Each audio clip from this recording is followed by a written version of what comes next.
আসসালামু আলাইকুম। জগন্নাথপুরের জনপ্রিয় অনলাইন নিউজ পোর্টাল প্রতিদিনের জগন্নাথপুরে আপনাদের স্বাগত জানাচ্ছি। আমি কেন কিভাবে চিন্তা করলাম যে একটা মুক্তবন্ধন ফাউন্ডেশনের দরকার, তখন তাদের দিকে আমি মনোনিবেশ করলাম।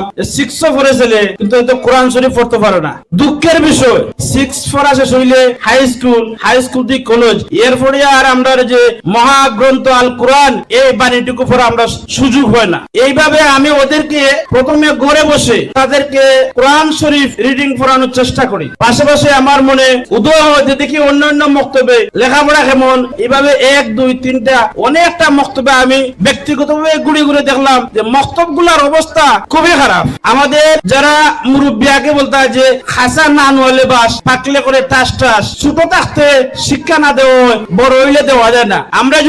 আমরা বিবেকে প্রশ্ন করি যে মক্তব থেকে যে 10টা সূরা মুখস্থ করছিলাম, মক্তব থেকে বাড়ানোর পরে আমরা কয়টা সূরা মুখস্থ হয়েছে? তারপর নিঃসন্দেহে আমরা উত্তর দিব না, মক্তব থেকে বাড়ানোর পরে একটা সূরা আমরা মুখস্থ নাই, হয়তোবা কিছু কিছু ভাই আনতে 2-1টা করছেন। তাইলে আমরা এটাই দাঁড়াইলো যে মক্তবই মূল শিক্ষা প্রতিষ্ঠান, মক্তব ইসলামের মূল শিক্ষা দেওয়া হয়। তাই এই মক্তবে গুরুত্ব দেওয়ার লাগি দেশ এবং বিদেশ সর্ব অবস্থায় যে যেখানে আছেন আমি অনুরোধ করব অভিভাবক, শিক্ষক মন্ডলী সবাইরে যে আপনারা আপনাদের যে যেখানে আছে যে অবস্থান থেকে আমরা মক্তবের থেকে একটু গুরুত্ব দিই।